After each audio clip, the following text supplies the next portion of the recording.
Welcome back, everybody. You saw the graphic there, the fearless winter forecast. Every year, Patrick takes a look at what's going to happen in the wintertime because you know what? We had such a mild fall. We've had such a mild summer. People wondering, is it going to be a pretty intense winter? A lot of people thinking that's going to be the way it goes. Not. That's one of the keys that I've looked at when you have a very warm late summer and early fall. Sometimes that can give you indications for the upcoming winter. So let's go ahead and break it down. First of all, we're going to look at what we normally get from December, January, and February. That's the 3 climatological months of wintertime. And notice, obviously, January is typically our coldest month. We normally get about 3.5 inches of snow. But here's what we've been checking out the last 6 to 8 weeks, the last 2 to 3 months. John mentioned very warm early autumn. And we've had a very active late tropical season and a weak to moderate El Nino developing out in the Pacific. So that matches up with our years 2002, 2003, 09, 10, and 14 and 15. Those are called analogs when you kind of compare them to certain falls and winters.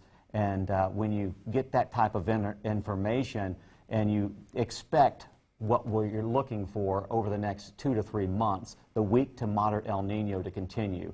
And how long will this western ridge and eastern trough sets up? And what I mean by the western ridge, a big high pressure over the west keeps things warm, and a trough over at east keeps things cool. So how long that sets up will be a key to this forecast. But here is my forecast for temperatures across the nation. Notice well above normal to the north and west, and when you usually have that, it gets cooler than normal across the east. And this is what we're thinking this year, this winter.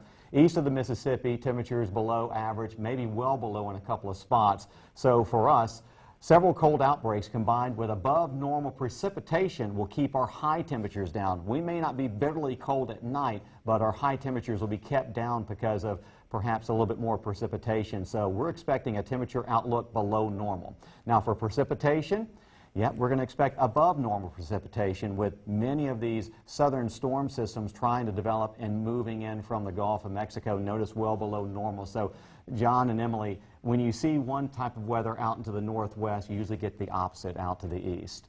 So when you take that in consideration, there you see the jet streams. When you have that little dip or a little U shape, that usually means colder, unsettled weather, and that's what we're expecting. Above normal when it comes to precipitation, either rain, snow, or ice.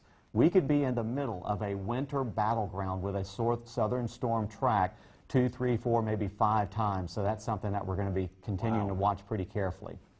Finally, here's what to expect. 3 to 5 winter storms, 4 to 8 inches of total valley snow, 8 to 15 inches of total mountain snow, 1 to 2 ice events. One could be significant.